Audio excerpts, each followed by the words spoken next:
Alors, pour les éditions des Ronds dans l'eau, il y a deux livres. Il y a Pas à l'écoute du silence,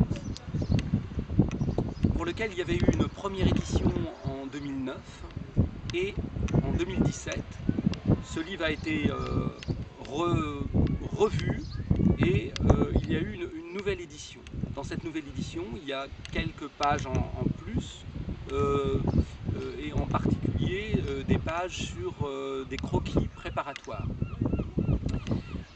C'est un livre qui raconte deux choses. La rencontre d'un dessinateur de bande dessinée, de science-fiction, avec une femme aveugle, que ce dessinateur rencontre par hasard dans un village en Bretagne. Et parallèlement, c'est l'histoire de quelques passages de la vie d'un peintre chinois du XVIIe siècle qui s'appelle Shuta, qui a réellement existé.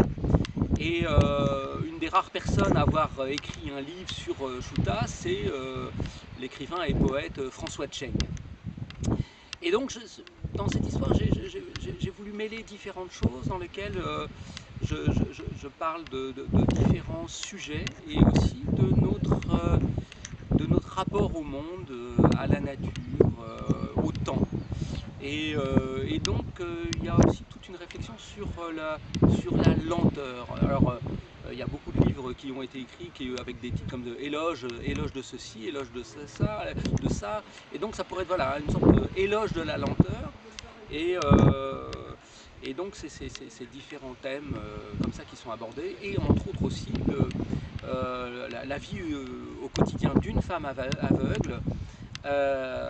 Et qui, pour cette histoire, il y a eu une belle rencontre parce que j'ai rencontré une femme aveugle qui a vraiment participé au livre et qui a apporté beaucoup de choses à cette histoire. Le deuxième livre aux éditions des Rangs dans l'eau, c'est une correspondance dessinée avec le dessinateur et peintre, auteur Edmond Baudouin. On s'était rencontrés à la fin des années 80 parce que à ce moment-là, je préparais une exposition sur Jean-Marie Leclésio, quelqu'un niçois comme Edmond Baudouin. Et à cette occasion, j'avais fait la connaissance d'Edmond Baudouin et on avait rapidement sympathisé. Et pour ne pas se perdre de vue, je lui avais proposé qu'on s'envoie de temps en temps des lettres dessinées d'une page ou jusqu'à 6 pages, enfin voilà, au fil. Et c'est ce qu'on a fait. Edmond était enthousiaste par ma proposition. Et il y a eu une première édition de ce livre chez un éditeur à Rennes, les éditions Apogée en 1995. Et ce livre, je me suis dit, tiens, ça serait bien de le rééditer avec quelques pages en plus. Bien sûr, entre-temps, on s'écrit, on s'est revu plusieurs fois.